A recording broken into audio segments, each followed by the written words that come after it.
Well,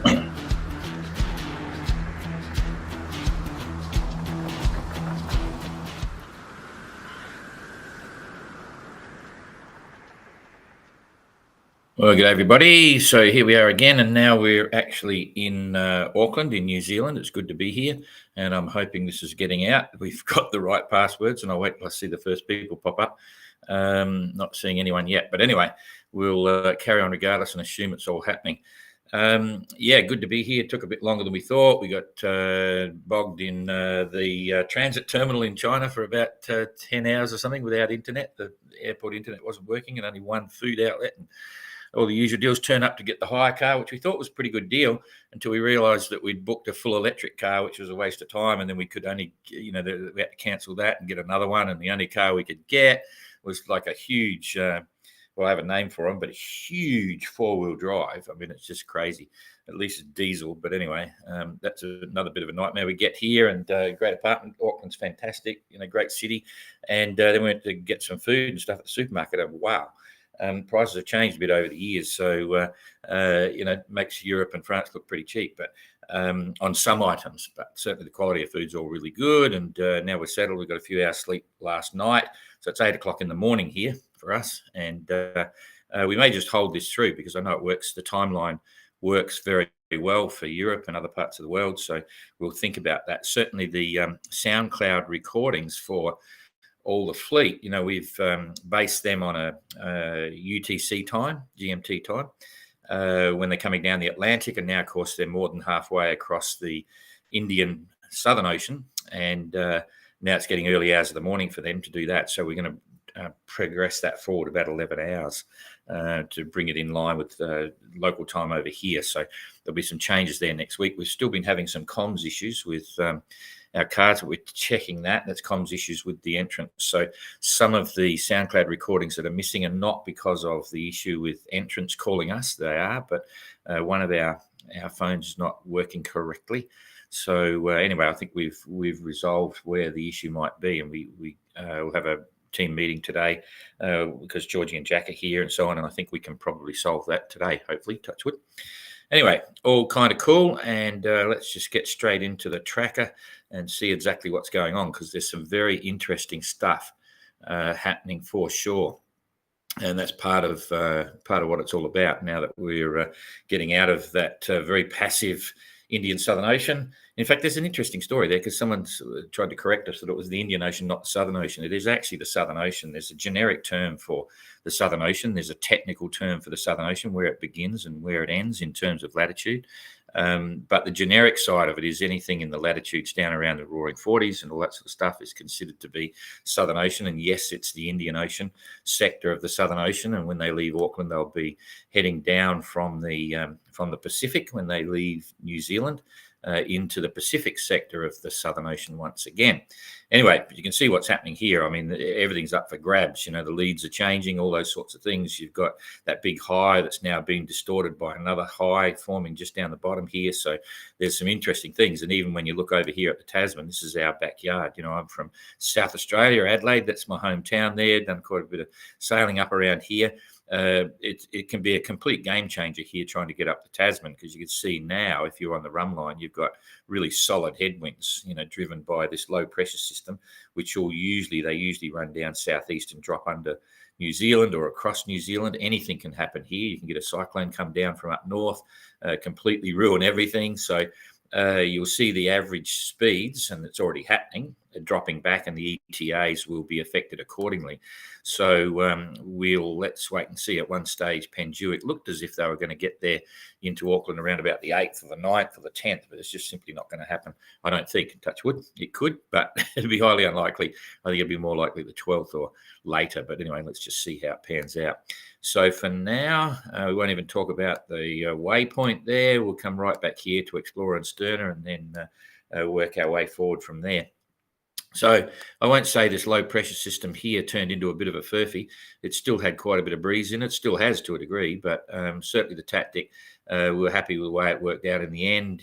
Hindsight is a beautiful thing, and certainly nothing wrong with what was planned here. Now, there's still a little bit of a difference here on the graphic shown on the the tracker versus windy, but it's getting, starting to catch up and look a bit more real. So you can see the plan. As soon as they could get on the back edge of it, they started to come up and around.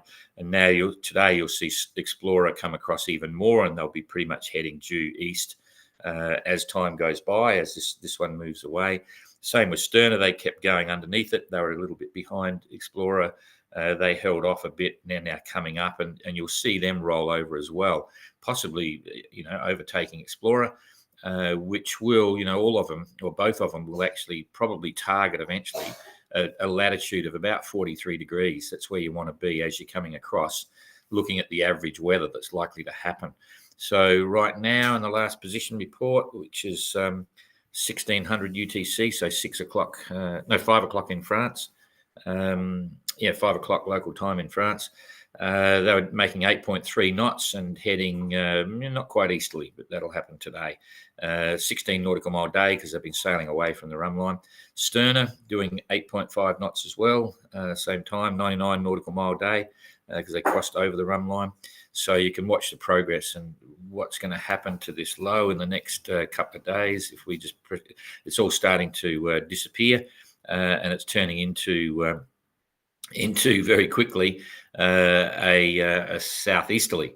So, but if they're lucky, so Explorer may slow down a little bit and then they'll hook into this norwesterly, and you'll see Sterner will level out and Explorer will make a slow dive down below 40 and come along. And this is where, 43 is where you want to be. And you can see even there, that high pressure system is centered such that 43 would be a reasonable latitude to be on and get a consistent westerly in the roaring 40s.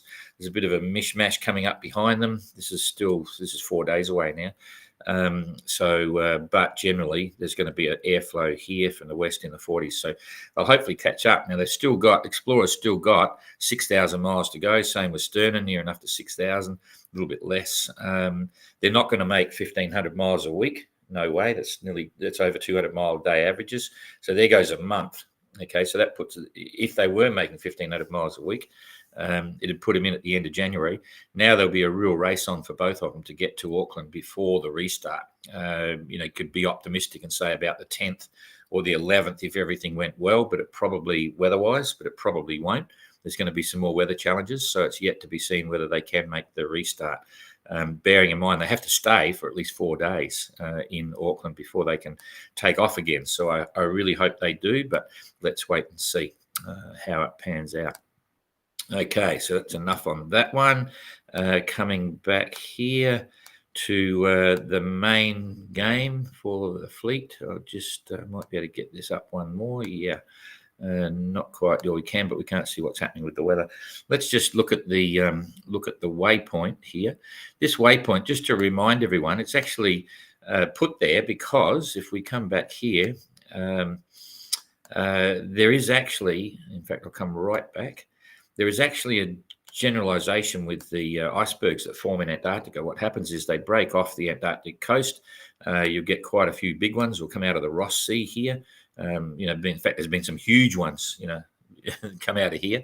And then what happens is they'll progress north because the airflow is generally coming off the Antarctic coastline here. So it pushes them out a little bit north. And then below 60 degrees south, this is 60 south, the icebergs, when they come up, they start to head due west because that's the current flow and also the airflow generally. They go due west until they get up around 60 and then they hook into the weather system. They turn around and then they'll start to come back and they'll start to come back and work their way up northeasterly. And if they're really big ones and they get in the right cold weather currents, icebergs have been known to come right up here, nearly up to New Zealand. This is Macquarie Island here and the New Zealand subantarctics.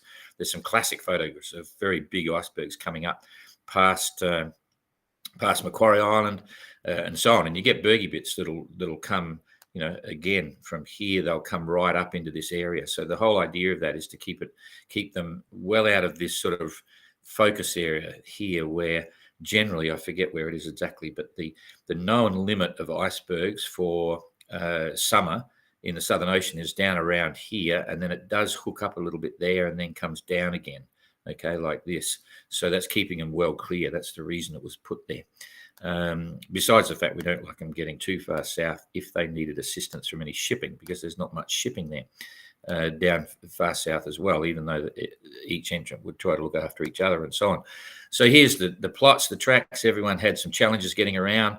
White Shadow's looking good. They're already up high. They'll probably just steam straight past. And there is this issue with L'Esprit de Keep that I explained in the tracker last time, how that works. They clearly look as if they missed it, but you never know. They could have come up here and around there, and so we'll have to look at their charts later on for that. So now coming back, so White Shadow, they've got through this strong northerly breeze that went over them. It was a bit of a front that came through. Now they're in a sou'wester, 8.5 knots, 193 nautical mile a day, pretty cool. And they'll continue with that consistent airflow from a favourable quadrant that'll push them along quite fast, which is quite cool. In terms of distance behind Neptune have made ground in the last week. They're 500 miles behind Neptune right now, so that's about 3 days or something. And then from there, just while we're here, Galiana's about 100 miles in front of Neptune. Outlaw's about 50, 60 miles in front of Galiana. Evrika picked up some ground in this last week, probably going a bit slower now, only about 40 miles in front of Outlaw. And L'Esprit de Keep has lost out a little bit over the period, about 85 miles behind Evrika. So a few interesting things going on, and we all know what's going on with Triana, but more about that in a minute. They have gone way up the rankings in IRC. So Neptune currently 6.8 knots, 119 nautical mile a day. Pretty good, 10th in line on us, 10th IRC, 5th in flyer class. Galiana with Secure, 5.1 knots, starting to run out of breeze now because of the top of this high pressure system, and that might affect them for a little bit longer. 150 mile day, so still pretty okay for the time being. And in rankings, they're 9th in line on us, 7th in IRC, 2nd in adventure class. Outlaw is not performing as well as they had hoped, I'm sure. They've got Galiana with Secure right on their hammer, and 8th in line on us, 8th in IRC, 3rd in adventure class. 6.6 knots, again affected by this light winds in the high, but they'd be enjoying the conditions, quite calm and maybe even blue sky. So 5.5 knots for Evrika, 200 mile day though, so that's cool. They've only just slowed up with this high as it's moving across. The L'Esprit de Keep, 7.6 knots, 100 nautical mile day, so that's another big chunk, losing out 80 miles to the boats behind, but and they're also on the top of it, so it'll depend where it moves to. 100 mile day, yeah, and 6th in line on 9th in IRC. Triana, on the other hand, is still 2nd in IRC, which is very impressive. 7.3 knots, and that's even impressive because it doesn't look as if they've got much breeze, but they're still moving fast, and another 196 nautical mile day. So they're 1st in adventure class and 5th in line on us, which is very impressive. They've got quite a team on board that boat. Maiden got knocked around a bit by this breeze. Big course change there, which is surprising. It's suggesting to me, you can just see that there's a bit of colour here. There's a bit of yellow in there. Normally, if it's all green, you're looking at 20 knots, gusting 25, 26. Once the yellow kicks in, it's 28, gusting 35. And I reckon they had a bit of breeze across here. That's why they've had to bear away a bit rather than try and maintain the course, because you'll see they've been straight line sailing. They know what it means to still keep heading towards your objective, trim the sails and make the best of it. So the only thing that could have pushed them there is the breeze. So Helsinki, not quite as affected because it's a bigger boat, I suppose. Also, these guys might be tacking downwind because they're probably running big asymmetrics on Maiden. I'm not sure. I'm just guessing, speculating. But they're making fast time, 9.6 knots. So their vector made good towards the finish. It still could be pretty high. 199 mile day, light winds, keep the boat speed. Why not? So who knows what's going on board, but doing really well. Spirit of Helsinki, 8 knots, not as fast as Maiden, and 3rd in line honours and 5th in IRC, 1st in sailor class. So Maiden is 4th in IRC, so still performing well. And poor old Penduic just sitting in a hole there, 4 knots, 129 nautical mile a day. Not a lot you can do if there's no wind. 1st in line honours, 3rd in IRC now, and they've got translated really, really, in a commanding position right now. Let's see how that pans out going forward. But even, anyway, well, I'll show you what's going on with the weather in a sec. So first in IRC, first in flyer class, and second in line honours. And you might see that line honours situation with Penduic will be under threat, I reckon, in the next day or so. But we'll just have to wait and see. 9.8 knots. So Vittorio and the boys and girls are doing really well. Quite impressive work.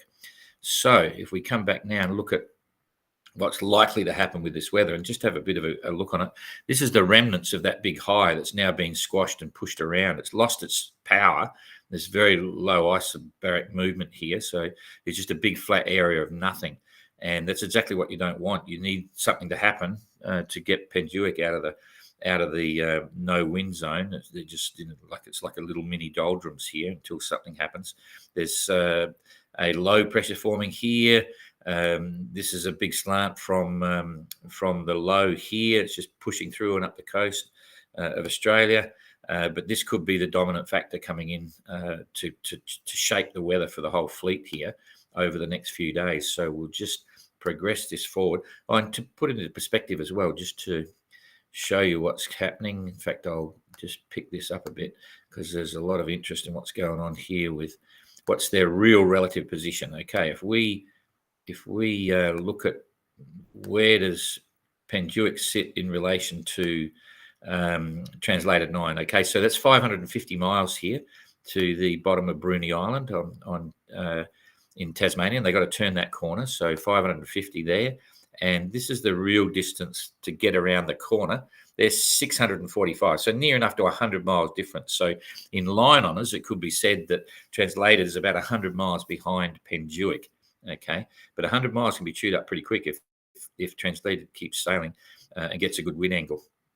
So that's a bit of a guide there. And then how far behind is Spirit of Helsinki? We'll pick an average there. She's about 250 miles behind Penduic, and that means probably about 200 miles behind. 200 miles behind translated, because translated is quite a way down south. She's paying the price for that as well, being down there, but she's going to get good breeze. So let's just see what happens here. If we come back now and see what the systems are going to do or projected to do as we slowly go forward. Each one of these is a few hours, about 3 hours. So you can see translated will keep that speed for a while, whereas Penduic can sit there. So there's 3 hours of maybe 8 knots, but then translated is going to get bogged down as well in the center of this high that's coming across. Spirit of Helsinki are affected by the headwinds here, so they'll have to choose a winning tack, and the winning tack's probably, in fact, absolutely probably going to be starboard tack. Maiden's going to have challenges as well because she's sailing up into light wind area. The middle fleet's going to do okay. They're going to trundle ahead in this northerly slant, northeasterly, northerly. So the middle fleet's going to keep catching up. Let's just see. So this is now the late tonight going forward. And then Penduic and translated are going to get the breeze about the same time, maybe translated a little bit earlier. And that's still going to hold them down because it's got a bit of easterly in it. So it's a northeasterly, so it's going to be harder for them to start working their way up. They probably won't even try. They'll go for boat speed and figure something else will change before them. So it won't be until sometime tomorrow afternoon European time that Penduic's going to get cranking again. And I think translator will be right underneath them here. So then they're all going to be in the northerly. And again, everyone behind will have compressed a bit. They will all catch up a little bit towards the leaders here because they've had good sailing all the way through.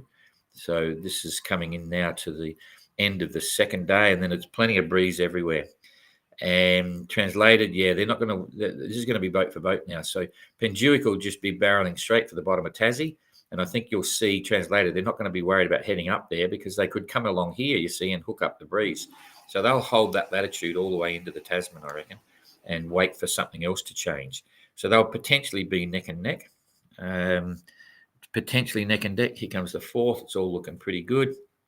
And again, here you can see northerly, but it's going over down here where translated will be a little bit west in it. So it'll be a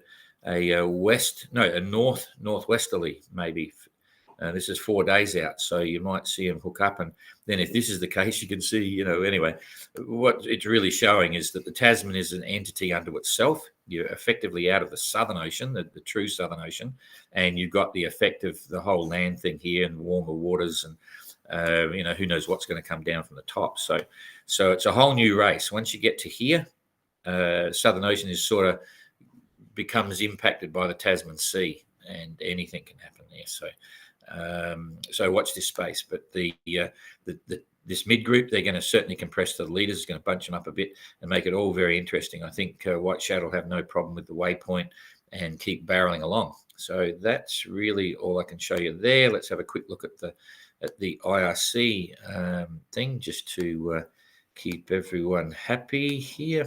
So translated 9:38:19, and there's Triana. Oh, jeepers. What's going on here? Ooh, Penjuic has dropped right down to 10th on IRC. That doesn't look right, but it might very well be. Might be a glitch. What have they got here? No, 3rd in IRC. What am I doing wrong here? Recent from the start. From the start, boom, boom, IRC from the start. That's a bit better. Okay. I thought, what? Didn't make sense. So, translated. We've got 40 days. Triana is 41.4. So, Triana is about a day and 16 hours. So, a bit over a day and a half behind translated. So, that's a threat even to translated. They've got a chance for tactical moves up through the Tasman as well. Bit of luck involved going forward, but that's the name of yacht racing. And Penjuic is 42 days 20, so 1 day behind Triana as well. So and then it slips down to another day to Maiden. So Maiden's another day behind Penjuic, and so it goes down the line. They're all pretty much another day behind. Evrika is right up there with Spirit of Helsinki, so they'll be happy with that. Galliano was secure, only 4 hours behind again. So IRC is proving to be quite interesting, to say the least. Okay. We'll come back and see if there is, where are we here? See if there is anything else we can add to any questions or whatever, and see how we go here. Also, thanks, Lutz, for yesterday. All very good. We're going to have to give you a guest slot to do a tracker update. It's a different format. He's using an Apple. We use banana computers, so we can't do the same software that he's got. And he does a pre-record to get it happening. I always like to go live. When I say pre-record, it's only like 20 minutes before he records it, sets it up, and then puts it up. But we'll certainly... he's actually wearing 2 hats. He's still very much working for OGR, but he's also race director on the Mini, our Globe 580 Transat. So he's looking after a fleet of little 19-footers racing across the Atlantic, doing their daily updates and so on. They're Globe 580s, so he's very busy. Okay, so John, all good. Yep, everyone saw us. Great. Andre, good evening. Hampshire, Kylie, evening.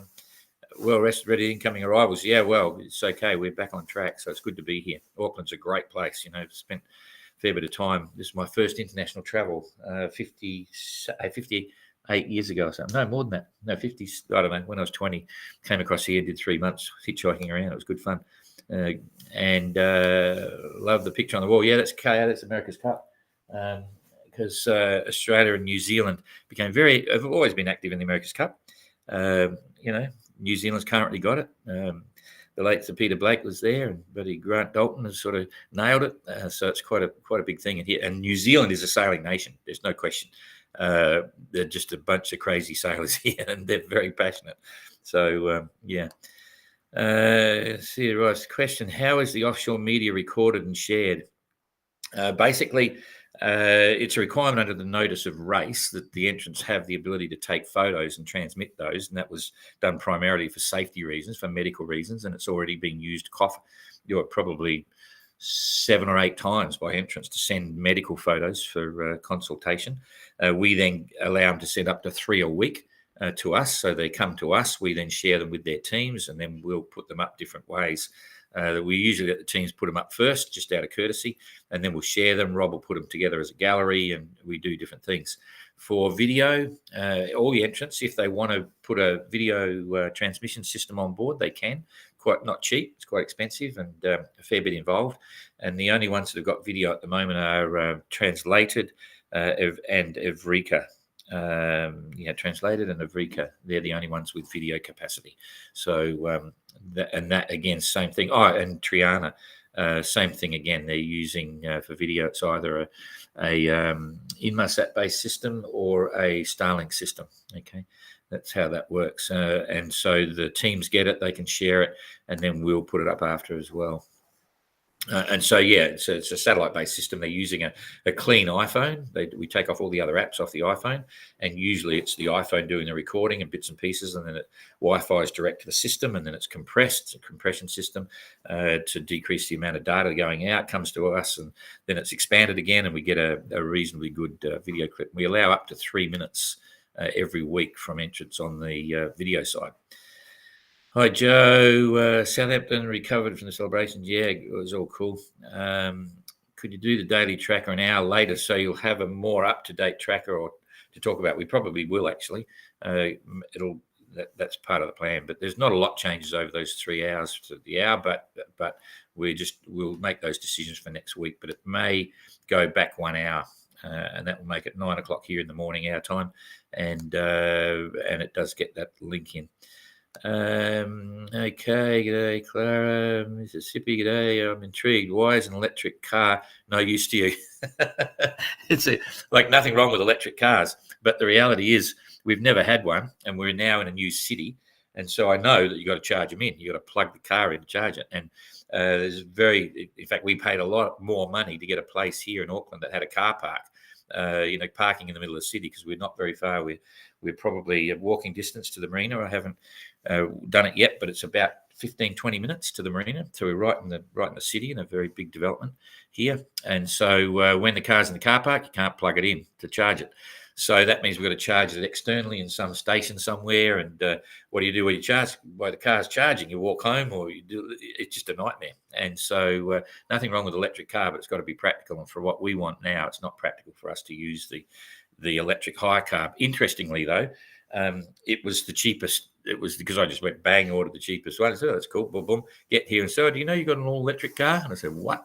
So that's how it works. It's just not practical for us with what we're doing now. And so now the price went from $2,500 to $4,000 for the car for 45 days or something or other. But anyway, at least it works. So that's cool. Is it possible the Spirit of Crip thought they'd cleared the Waypoint because they then dipped south? Yeah, they thought they did clear it. That's why they dipped south. They didn't intentionally intend to miss it. They thought they went around it, obviously. And as I say, I think you clearly understand what it means. We get a 4-hourly plot. It's boom, boom. And then we join a straight line, and that straight line missed the waypoint by 3.7 miles, I think it was, or something like that.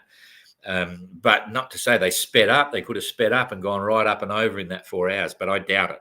But nonetheless, we don't do anything until we see their charts, and you look at the speeds going in and out and bits and pieces, and they're not going to fudge it. They'll whoops, I just lost the light here. Doesn't matter. So yeah, we'll have to wait and see. What's the air temperature here? I haven't seen. There's probably about 20, 22 degrees today. It's overcast today. Here, down there, they're up a bit higher, so they're probably in the 10-degree mark, something like that. Could we have some more information about weather from White Shadow on the next hours? From weather in the next few hours? Oh, yeah. Well, you could see what was happening. I can go back and do that in a sec. I will do it again, just in case people want to bugger off. Hi, Don. Thanks for these updates. The race is getting really interesting. Yeah, it's going to be interesting going up the Tasman. It could be a neck and who knows what could happen. It could be neck and neck going around Cape Reinga and then down to Auckland. That's what's happened in the past. It's been really yeah, kind of interesting. I missed Lutz. Was there an update yesterday? Yes, there absolutely was. If you just scroll down, you'll see Lutz's quite informative, interesting, and entertaining tracker update. Even though we were on the plane, it was set up. So always grateful for Lutz doing that. He does a great job, and it's fresh and not as boring as me. He's having some fun with the 580. If you want to go over and look at the Globe, Globe 580 Transat Facebook page, you'll see him having some fun doing the lives there. It's only a small fleet. It's only got 4 boats, but they're all having a lot of fun, and it's a lead into the mini globe race next year. Okay, that's it. But I will go back now for just to show the guys that wanted to have a look at white shadow weather in the next number of hours. I'll get onto here. White shadows just back there.